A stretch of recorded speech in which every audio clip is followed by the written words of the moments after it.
صہیونی فوج کی ایک بار پھر امدادی کیمپ پر فائرنگ، 20 فلسطینی زخمی، صبح سے جاری حملوں میں مزید 28 فلسطینی شہید۔ شمالی غزہ کا آخری اسپتال العودہ بھی غیر فعال، تمام مریضوں کو منتقل کر دیا گیا۔ امداد تقسیم کرنے کی امریکی اسرائیلی اسکیم ناکامی سے دوچار۔ اقوام متحدہ نے غزہ کو دنیا کا سب سے زیادہ بھوکا خطہ قرار دے دیا، قحط تیزی سے پھیلنے لگا۔ کریم ابو سالم کراسنگ پر 600 امدادی ٹرک داخلے کے منتظر، اسرائیل کا اجازت دینے سے انکار۔ حماس نے جنگ بندی کی امریکی تجاویز اسرائیلی موقف کی عکاس قرار دیتے ہوئے مسترد کر دیں۔ حماس رہنما سمی ابو زہری نے کہا ہے کہ امریکی تجاویز کا مطلب قتل اور قحط کو جاری رکھنا ہے۔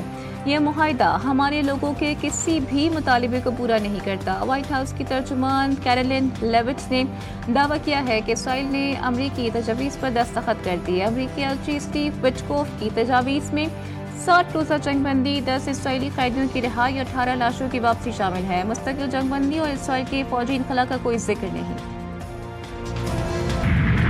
کراچی میں سورج کے مزاج گرم، نظام زندگی درہم برہم، پارہ 39 ڈگری کو چھو گیا، شدت 41 ڈگری محسوس کی گئی۔ تپتی دھوپ اور شدید گرمی نے شہریوں کو بحال کر دیا۔ لاہور میں پارہ 42 ڈگری تک جا پہنچا، تربت اور دادو میں پارہ 47 ڈگری کو چھو گیا۔ حیدرآباد 45، سکھر، ملتان 44، فیصل آباد اور سرگودا میں درجہ حرارت 43 ڈگری سینٹی گریڈ ریکارڈ۔ طبی ماہرین کا شہریوں کو بلا ضرورت گھروں سے نہ نکلنے کا مشورہ۔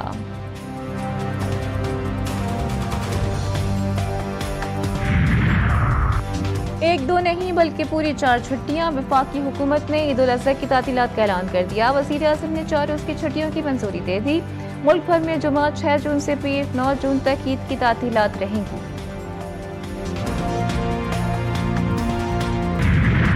سنت ابراہیمی کی ادائیگی کا مشن، ملک بھر کی مویشی منڈیوں میں رونق عروج پر، ہر کسی کو من پسند خوبصورت اور موٹے تگڑے جانور کی تلاش، بیوپاریوں کو تگڑے گاہکوں کا انتظار۔ اسلام آباد کی مویشی منڈی میں ببلو کے چرچے، آنکھیں ہیں بڑی بڑی اور جسامت بھی ہے خوب۔ مالک نے ببلو کو دودھ دانے اور گندم کھلا کر پالا ہے۔ نازک سے پلے جانور لال بادشاہ، شیرو اور وائٹ بیوٹی نے کوئٹہ میں دھوم مچا دی، قیمت 7 لاکھ روپے مقرر۔ قومی قیادت کے تحت پاکستانی قوم مادر وطن کے دفاع کے لیے فولادی دیوار بنی، مارکہ حق میں کامیابی ہماری قومی عزم اور تمام قومی قوتوں کے درمیان مکمل ہم آہنگی کی مزید ہے۔ فیلڈ مارشل عاصم منیر کا command and staff college Quetta کا دورہ۔ ISPR کے مطابق زیر تربیت افسران اور فیکلٹی سے خطاب میں فیلڈ مارشل کا کہنا تھا کہ پاکستان کسی بھی دباؤ میں نہیں آئے گا، ہر قسم کی دہشت گردی کا خاتمہ یقینی بنایا جائے گا۔ انہوں نے مسئلہ کشمیر کے پرامن اور منصفانہ حل پر بھی زور دیا۔ بلوچستان کے علاقے سوراب میں بینک اور انتظامی افسر کی رہائش گاہ پر دہشت گردوں کا حملہ، سوراب بازار میں بینک کو لوٹ لیا گیا، مختلف سرکاری افسران کے گھر جلائے گئے۔ ترجمان بلوچستان حکومت کے مطابق حملے کے دوران ADC ریونیو ہدایت بلیدی کو شہید کر دیا گیا۔ ADC کی رہائش گاہ پر خواتین اور بچے بھی موجود تھے۔ ہندوستان کی پراکسیز نے ان کی ماں پر کارروائی کی۔ وزیر اعظم شہباز شریف کی واقعے کی مذمت، شہید ایڈیشنل ڈپٹی کمشنر ہدایت اللہ بلیدی کو خراج عقیدت کہا۔ افواج پاکستان بھارتی پراکسیز کے سدباب کے لیے دن رات مصروف عمل ہے۔ پہلے پاک بھارت کشیدگی متنازع علاقے تک محدود رہتی تھی، اس بار کشیدگی بین الاقوامی سرحد تک پہنچ گئی ہے۔ یہ ایک جارحانہ کشیدگی تھی جس کی شدت کو اب کم کر دیا گیا ہے۔ دونوں ممالک سرحد پر افواج کی تعداد میں کمی لا رہے ہیں۔ پاکستان بھارت تقریباً 22 اپریل سے پہلے کی صورتحال پر واپس آ گئے ہیں۔ Chairman joint chief of staff committee Sahir Shamshad Mirza کا غیر ملکی میڈیا کو انٹرویو، کہا پاکستان اور بھارت میں مستقبل میں بھی کشیدگی ہو سکتی ہے۔ کرائسس مینجمنٹ میکنزم منظر سے غائب تھا، عالمی برادری کے متحرک ہونے سے کافی پہلے نقصان ہو چکا تھا۔ پہلگام واقعے کے بعد پہلی بار سنتاس معاہدے کو معطل کیا گیا۔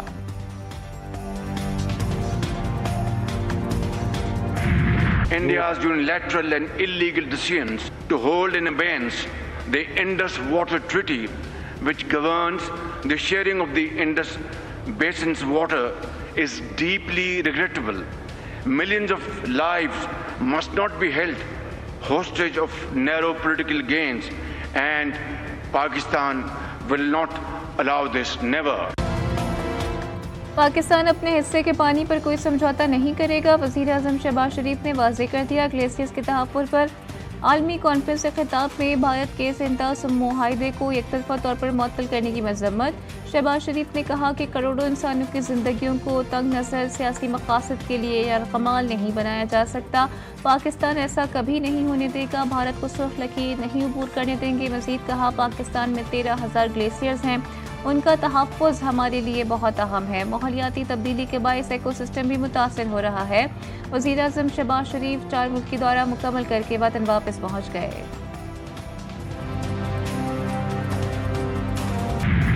پہلی بار سچ بول اٹھی مودی سرکار، بھارت نے پاکستان نے بھارتی فضائیہ کے 5 طیارے مار گرائے۔ بی جے پی کے سینئر رہنما سبرامنیم سوامی کا اعتراف، مودی سے 5 طیارے گرنے پر سوال بھی اٹھا دیا۔ کہا چائنا کے طیارے بہترین جبکہ فرانس کے طیارے اچھے نہیں تھے۔ مودی کے ہوتے ہوئے طیارے گرنے کے معاملے پر تحقیقات اور بات چیت ممکن نہیں۔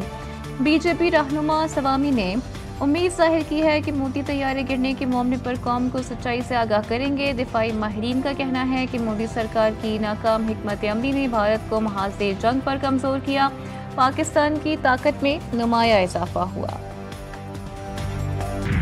مسئلہ کشمیر کشمیری عوام کی امنگوں کے مطابق حل ہونا چاہیے۔ وزیر خارجہ اسحاق ڈار کہتے ہیں کہ IOMED کے قیام سے متعلق کنونشن میں نمائندگی باعث فخر ہے۔ نائب وزیر اعظم کی ثالثی کے لیے عالمی تنظیم کی تجویز پر چین کے وژن کی تعریف، چین کو تقریب کی میزبانی کرنے پر دلی مبارکباد پیش کی۔ وزیر خارجہ اسحاق ڈار سے ہانگ کانگ کے چیف ایگزیکٹو کی ملاقات، عالمی ادارہ برائے ثالثی کے قیام پر مبارکباد پیش کی۔ ترجمان دفتر خارجہ کے مطابق وزیر خارجہ نے ہانگ کانگ کو عالمی رابطے کا مرکز قرار دیا، ہانگ کانگ کی ترقی میں ایک ملک دو نظام کی پالیسی کی تعریف کی۔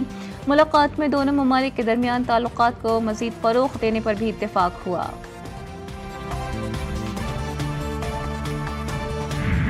Indian peoples party Bilawal Bhutto کا وفد کے ہمراہ امریکہ کے سرکاری دورے کا آغاز، بلاول بھٹو کے ساتھ جلیل عباس جیلانی اور حنا ربانی کھر بھی ہمراہ۔ بلاول 2 جون سے امریکی حکام سے باضابطہ ملاقاتیں شروع کریں گے۔ امریکی حکام کو پاک بھارت کشیدگی پر پاکستان کے موقف اور بھارت کی ڈس انفارمیشن پر بریفنگ دی جائے گی۔ پاکستانی وفد کی نیو یارک میں انٹونیو گوتریس اور صدر UN جنرل اسمبلی سے ملاقات بھی متوقع۔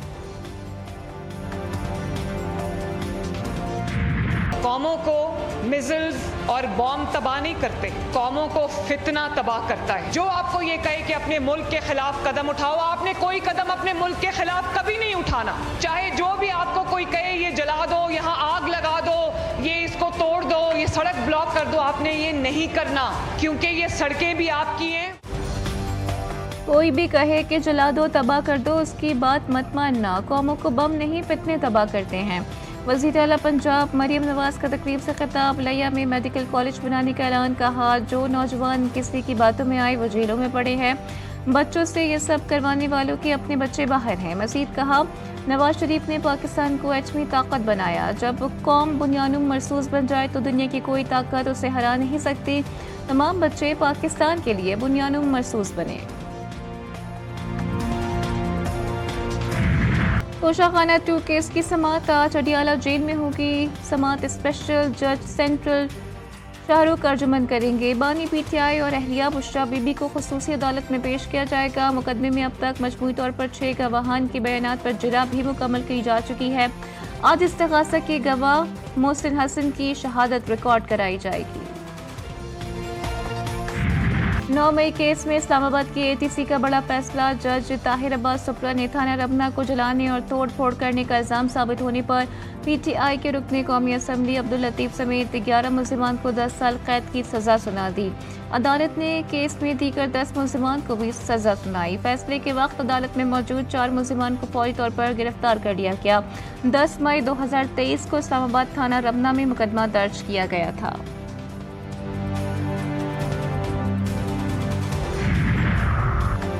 سپریم کورٹ فیصلے میں درخواست پر مانگی گئی ریلیف سے تجاوز کیا گیا۔ اصل تنازعہ صرف یہ تھا کہ سنی اتحاد کونسل کو